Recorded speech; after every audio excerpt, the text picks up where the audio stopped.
হয়তো শ্রীলঙ্কান ক্রিকেট দল এখন এটাই ভাবতেছে যে খাল কেটে কি তবে কুমির আনলাম, কেননা যেই শ্রীলঙ্কায় বাংলাদেশকে হাত ধরে টেনে সুপার ফোরে তুললো, সুপার ফোরে ওঠার পরেই কিন্তু শ্রীলঙ্কার বিপক্ষে প্রথম ম্যাচে শ্রীলঙ্কাকেই হারিয়ে দিল বাংলাদেশ। এ যেন বন্ধুর থেকে শত্রুই পরিণত হলো। এদিন শুরুতে টস জিতে কিন্তু ব্যাটিং এর আমন্ত্রণ জানায় শ্রীলঙ্কাকে লিটন দাস। আগের ম্যাচেই তারা ছিল বন্ধু, এই ম্যাচে কিন্তু তারা চিরশত্রু এবং পরম প্রতিপক্ষ। সুপার ফোরের প্রথম ম্যাচটি যে জিতবে তারই কিন্তু ফাইনালে যাওয়ার রাস্তা সহজ হবে। কিন্তু শুরুতেই কিন্তু শ্রীলঙ্কান ওপেনিংরা কিন্তু বেশ আক্রমণাত্মক ভাবেই খেলতেছিল বিপদে বাংলাদেশ। প্রথম নিশানকা কিন্তু একের পর এক বাউন্ডারিতে বাংলাদেশের ভয় ধরিয়ে দিচ্ছিল, তবে কিন্তু উঠতে থাকা নিশানকাকে কিন্তু ফিরান তাসকিন রহমান সাইফ হাসানের হাতে ক্যাচ দিতে বাধ্য করেন। 15 বলে 22 রান করে প্যাভিলিয়নের পথ ধরেন প্রথম নিশানকা। পাওয়ার প্লের পর খানিকটা বিপদে পড়ে শ্রীলঙ্কা।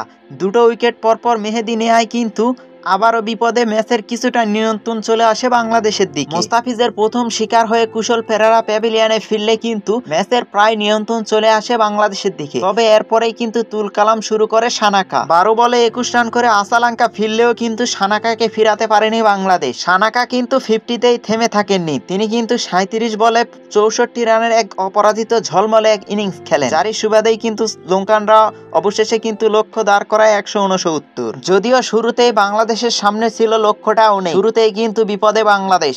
শুরুতেই হারিয়ে ফেলেন তামিমের উইকেট। এরপরে কিন্তু লিটন দাসকে সঙ্গে করে নিয়ে সাইফ হাসান এগিয়ে যেতে থাকে। এরপরে কিন্তু লিটন দাস আউট হয়ে প্যাভিলিয়নে গেলেও কিন্তু দলকে একাই এগিয়ে নিচ্ছিল সাইফ। এই ওপেনার খেলেন 45 বলে 61 রানের ইনিংস। শুরু থেকেই কিন্তু ধীরগতি ব্যাটিং ছিল হৃদয়ের। এরপরে কিন্তু কামিন্দুর 1 ওভারে নেন 16 রান। তখনই কিন্তু দৃশ্যপট পাল্টে আসে আবারও ম্যাচ বাংলাদেশের দিকে। অবশেষে কিন্তু হৃদয়ের কিন্তু 37 বলে 58 রানের ঝলমলে ইনিংসের উপর ভর করেই কিন্তু এক বল হাতে রেখে 4 উইকেটের শ্রীলঙ্কার বিপক্ষে সুপার ফোরে প্রথম এক সুন্দর জয় পায় বাংলাদেশ। এই জয়ে কিন্তু বাংলাদেশের ফাইনালে যাওয়ার রাস্তাটা কিন্তু অনেকটাই সহজ হয়ে গেল। এর পরবর্তী ম্যাচ কিন্তু রয়েছে 24 তারিখে ইন্ডিয়ার বিপক্ষে। তারপরে সর্বশেষ সুপার ফোরের বাংলাদেশের ম্যাচ 25 তারিখে পাকিস্তানের বিপক্ষে যথাসময়ে অনুষ্ঠিত হবে একই ক্রিকেট স্টেডিয়ামে। বাংলাদেশ ম্যাচটি জিতার পরে সকল বাঙালি ক্রিকেট ভক্তরা নাগিন ডান্সে মেতে ওঠেন, প্লেয়ার থেকে শুরু করে টিম স্টাফ সকলেই। এই ছিল আমাদের কাছে থাকা বর্তমান বাংলাদেশ শ্রীলঙ্কা ম্যাচ নিয়ে সর্বশেষ আপডেট। পরবর্তী নিউজ ভিডিও দেখার আমন্ত্রণ জানিয়ে বিদায় নিচ্ছি। Mostakin Hasan, BTN fire reaction.